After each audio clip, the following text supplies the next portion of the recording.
So hello and what's up guys, it's my friend from Gamify and welcome to another welcome to my new vlog. তো আজকের থেকে আমি চাইতেছি একটা blogging যাত্রা শুরু করতে, দেখি কী হয়। আসেন আপনারা সাথে। আর শুধু আমার ইউটিউব চ্যানেলের জন্য, জাস্ট নিজের লাইফস্টাইলটার একটু উন্নত করার জন্য দ্যাটস আর কি ব্লগ করতেছি। আর দেখি একটু পরে এখন যেন অফিসে মাত্র ঘুম থেকে উঠলাম, বিছনা পাটি কিচ্ছু গুছাই নেই, যেটা যেমনি আছে সেমনি আছে। এখন যাই দেখি কী অবস্থা হয়, অফিসে যাই। বাকি কথা রাস্তা হইব ব্লগ করুন, এখন থেকে ব্লগ করুন ভাবতেছি। মেন্টালি প্রিপেয়ার নিছি, মেন্টাল প্রিপেয়ার, দেখি কী হয়। তো সাথেই থাকেন, দেখা হইতেছে কিছুক্ষণ পর রেডি হয়ে নিই, দেন বেরোতেছি। অলরাইট, সো গাইস, সকাল সকালই আম্মা জানে আমারে দিয়ে দিছে চাপাটি আর কালি জিরার সাথে। আমি দেখতেছি তার থাকে এসে একটা ব্লগ, কারণ আমি ইন্ডিয়ানগুলো অনেক বেশি ফলো করি। আর বাইরে হয়ে গেলাম, আমি তো একটু গরিব টাইপের একটা পোলা, এর লেগে মনে করেন হাইটটা প্রত্যেকটা দিন অফিসে যাওয়া লাগে। যেদিন টাকা পয়সা হইব ওই দিন মনে করেন যে ইচ্ছা মতো আমি একটা বাইক লইয়া ইচ্ছা মতো আর কি ঘোরাফেরা করুন। তো আপনারা দোয়া করলে সবই হইব, আর আল্লাহ দিলে সবই হইব। আপনার কোনো কোনো টেনশনই নাই আমার আপনারা থাকতে। তো আমি গেতাছি অফিসের দিকে, দিই কী হয়। অফিসে যাইয়া যে গরমটা পড়ছে আজকে, ভাই বিশ্বাস করেন তো ফাইটটাই গেছে আমার শরীরটা, অনেক বেশি গরম ছিল আজকে। অলরাইট, সো গাইস, জামটা নিরসন কইরা সর্বশেষে চলে আসলাম অফিসে।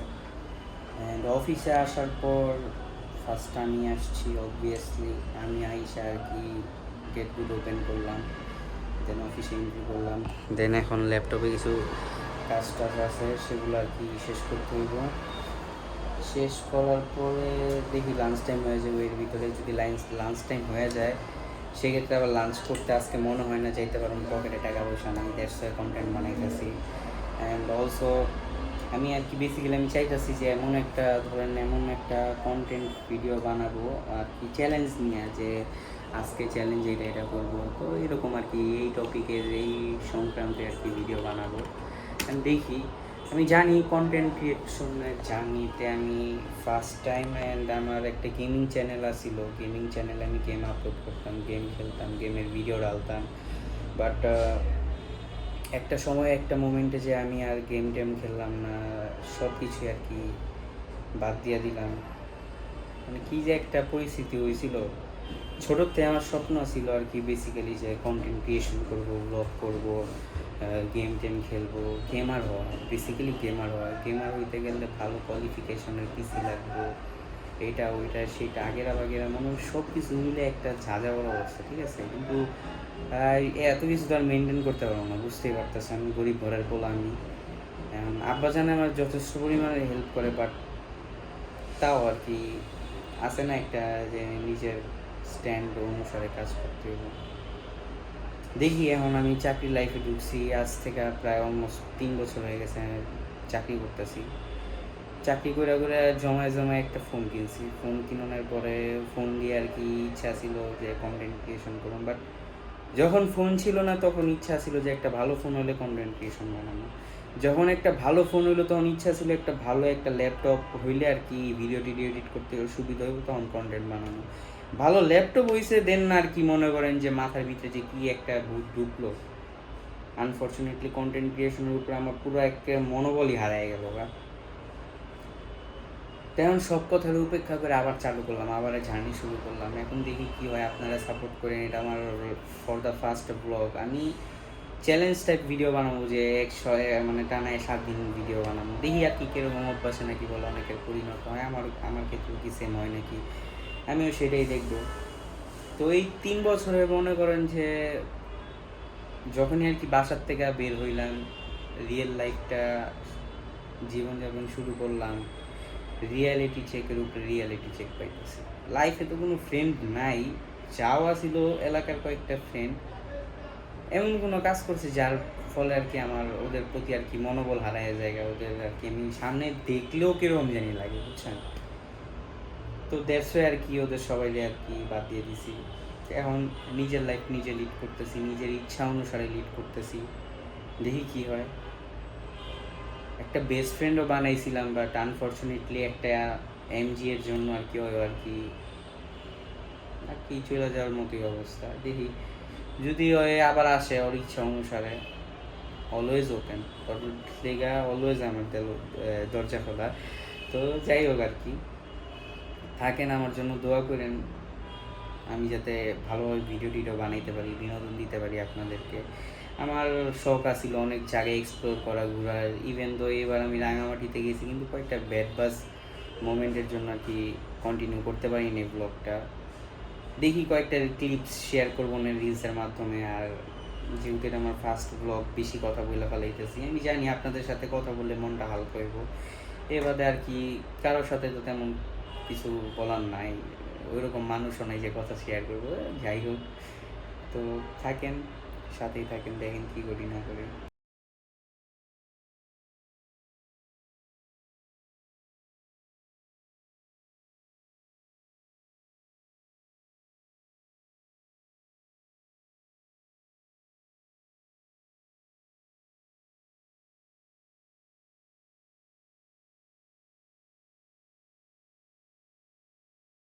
অলরাইট, সো গাইস, কাজ মোটামুটি কমপ্লিট হয়েছে, এখনও ফুল হয়নি, কিন্তু এখন টাইম হয়ে গেছে, এখন বাজে কটা, অলমোস্ট বাজে হচ্ছে 2:48। খিদা লাগছে পেটে প্রচণ্ড পরিমাণের। এখন যাই, একটা বড় হয়ে আছে সাকিব ভাই, নান্নিতে আমাদের ট্রিট দিবে, এখন খামো, ইচ্ছা মতো খামো আজকে।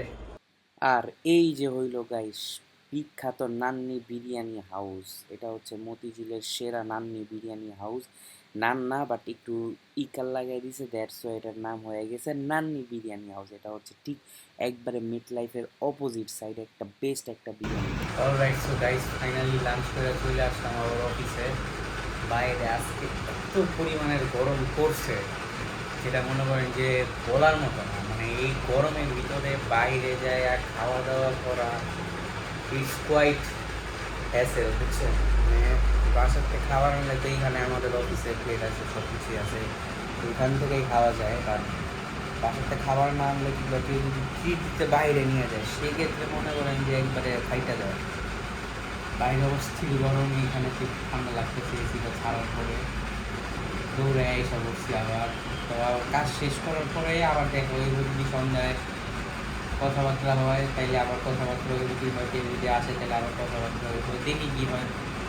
তো থাকেন, আপনার সাথে ব্লগটা কন্টিনিউ করতে। আমি জানি ফার্স্ট ব্লগ হিসাবে একটু বোরিং লাগতেছে, বাট কিছু করার নাই, এটাই আমার বোরিং লাইফস্টাইল, এভাবেই যায়, অফিস টু বাসা, বাসা to office. Finally guys office থেকে বের হয়ে চলে যাইতেছি গুলিস্তান 4 রাস্তার মোচড়ে, কারণ ওইখানেই আমার জন্য অপেক্ষা করছে আমাদের দেলোয়ার ভাই। তো দেলোয়ার ভাইয়ের সাথে যদি একটা দিন না দেখা করি তাহলে মনটা জানি কেরম কেরম করে, আমি জানি না কের লেগে, কিন্তু ওর লগে মনে করেন আলাদা একটা বন্ডিং হয়ে গেছে। পোলাটা ভালো আছে, তো ছেলে ভালো, যুবরাজ খায় কি আমি এটা বলবো না, বাট অনেক ভালো একটা ছেলে। ওর সাথে দেখা না করলে আর কি মনটা জানি কেমন কেমন করে, এর লেগে যাইতাছি দেলোয়ারের লগে দেখা সাক্ষাৎ করতে। ওর দেখেন গাইস, ওর যে বাকচৌদি, ওই মনে করেন যে ইরিটের একটা পার্সন, ওর মাথায় চুল এমনি করে না, কমে নেই, হয়েছে একটা জ্ঞান দাতা, বুঝছেন? এমন জ্ঞান দিব আপনার। তো গাইস, আজকে আমার বেস্ট ফ্রেন্ড দেলোয়ারের সাথে দেখা হয়ে গেল। তো দেলোয়ার এখন একটা কাহিনী কইব আপনাদের সবাইরে, পাহাড়ির বউ। বলো। এটা আসলে ভাইয়া কোনো কাহিনী না, আপনারা এটা শুনে কতটুকু আনন্দ পাবেন কিংবা কতটুকু দুঃখ অনুভব করতে পারবেন তা আমার ধারণার বাহিরে। তবে হ্যাঁ, এটা একটা বাস্তব রিলেটেড গল্প বলতে পারেন। বাস্তব? এটা কি ঘটছিল এর আগে কখনো? এটা ঘটে চলেছে, এখনো চলমান, কন্টিনিউয়াস। কন্টিনিউ। হ্যাঁ, তো এখানে মূলত আমাদের যে স্টোরির মেইন হিরো, সে হলো আমাদের পাহাড়ি ভাই, এবং তার যে হলো নায়িকা, সে হলো পাহাড়ির বউ, এবং তার সাথে খলনায়ক হিসেবে আছি আমি এবং আমার প্রেম ভাই, আমিও আছি।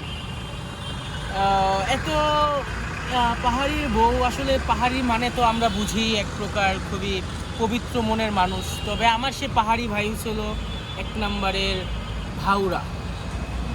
সে তার জীবনে অনেক ভাউরামি করেছে, এবং এন্ড অফ দ্য ডে সে তার যে জীবনসঙ্গী হিসেবে যে একজনকে পেয়েছে, সে তার থেকে বড় ভাউরি। এই ভাউরি তার হাজবেন্ড থাকা সত্ত্বেও প্রতিনিয়ত আমাদের সাধারণ ছেলেদের মন নিয়ে খেলা করার এক খেলা করে এক পৈশাচিক আনন্দ সে খুঁজে পায় তার মাঝে। আসলে এরকম কিন্তু অনেক মেয়েরাই আছে। তো সেখানে আমাদের এই বড় ভাই প্রেম ভাই, সেও একই করতে পা মচকানো, আমি নিজেও সে একই করতে পা মচকানো। ওই মেয়ে আমাদের আরেকটা খলনায়ক আছে সাব্বির ভাই, সেও একই করতে পা মচকানো। দেখেন গল্পটার শুরু কোথায়, সেই 2018 সালে তখন এক বিয়েতে গিয়ে তার সাথে আমাদের পরিচয় হয়। কার সাথে ভাই? সেই পাহাড়ির বউর সাথে। পাহাড়ির বউ। কিন্তু আমার দুঃখ, আমার ব্যাড লাগ যে তখন পাহাড়ি ভাইয়ের সাথে আমার পরিচয় হয়নি। হইলে হয়তো বা সে পাহাড়ি হইতো না, সে মৃত হয়ে যেত। যাই হোক, সেটাকে আমরা বাদ দিই, চ্যাপ্টার ক্লোজ। Chapter close. নতুন কোনো চ্যাপ্টারের কথা আছে? পুরোটাই তো রয়ে গেল। পুরোটাই কর। সেখান থেকে দেখা হওয়ার পরে সে আমার আরেক খলনায়ক, তার সাথে সে এক প্রকার সম্পর্কে জড়ানোর প্রচেষ্টা করে বিভিন্ন ধরনের ষড়যন্ত্রমূলক কর্মকাণ্ড চালিয়েছিল, কিন্তু সফল হতে পারেনি, সেটা তার ব্যর্থতা। অ্যান্ড তারপর আসে 2026 সাল, সেই ভয়াবহ দুঃসহ সাল, যেদিন আমার এই ভাইয়ের সাথে দেখা হলো। আমি তো ভেবেছিলাম স্বল্প মনে অল্প আশা নিয়ে যে তাকে নিয়ে অনেক বড় স্বপ্ন দেখবো। Okay fine. তারপর শুনতে পেলাম যে আমাদের প্রেম ভাইও একই স্বপ্ন দেখেছে। এটা একদম রং, একদম ভুল। আমাদের প্রেম ভাই চেয়েছিল তাকে খেয়ে ছেড়ে দিতে, আমি বলতে চাইনি। না এখন প্রেক্ষাপটে বেরিয়ে গেল, না না, নো কাট, নো কাট। সেখান থেকে তার প্রেমে পড়ে আমি পাগল হলাম, নিজে সবার সাথে খারাপ ব্যবহার করে চলতেছে মামা। না, লাভ স্টোরি না, একটা আজেরা কাহিনী চলতেছে। ওরা জীবন অনেক প্রেম করছে তো, বাট একটা ইচ্ছা গেছে।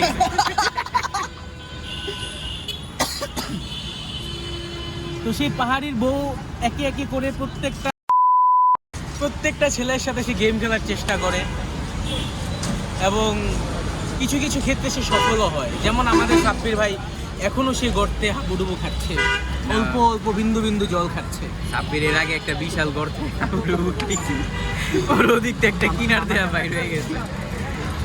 তো এখনো আমরা সেই পাহাড়ির বউকে নিয়ে আলোচনা করছি। সে পাহাড়ি, আমরা না সে খাইলেও পাহাড়ি হলো এমন এক আচোদা প্রজাতি যার দ্বারা কিছুই হবে না। আচ্ছা আচ্ছা, পাহাড়ির বউয়ের বাচ্চা দেখতে কেমন হইল?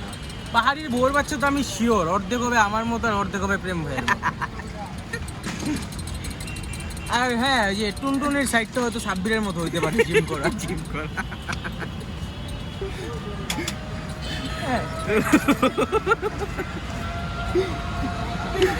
মানে আমি আসলে তার বাচ্চাটাকে ইমাজিন করতেছি কতটুকু বিভৎস হইতে পারে। জিম করা টুনটুনি এন্ড হইছে হইলো। আমরা আজকে এই পর্যন্তই সীমাবদ্ধ থাকি, নেক্সটে আরেকটা মোমেন্ট লয়ে কথা হইব।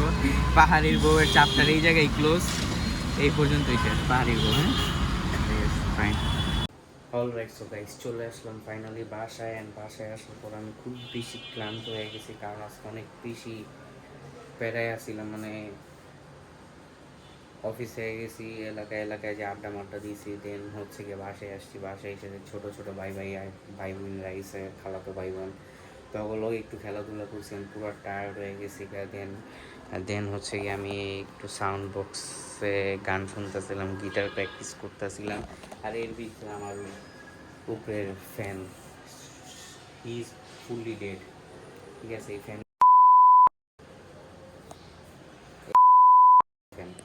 এই ফ্যানটা পুরো ডিস্ট্রয় হয়ে গেছে উইথিন আ মোমেন্ট। মানে কালকে আব্বা জানে ঠিক করাইলো, আজ হয়ে গেছে বুঝছেন? তো এখন কিছু করার নেই, ছোট একটা ফ্যান আছে, এটাই হচ্ছে গিয়ে লাস্ট ভরসা, খুব আশা। যাই পাকিট নেন ও। তো এখন হচ্ছে গিয়ে ভিডিও এডিট করুন, আর চেষ্টা করুন সকাল 10টার ভিতরে আপলোড করুন। সকালের ভিতরে আপলোড করে দিন, দেন হচ্ছে গিয়ে আর কি হ্যাঁ। তো আজকে এই পর্যন্ত দেখছি, দেখা হবে অন্য কোনো একটা ব্লগ, অন্য কোনো একটা ভিডিওতে খুবই শীঘ্রই। আল্লাহ হাফেজ।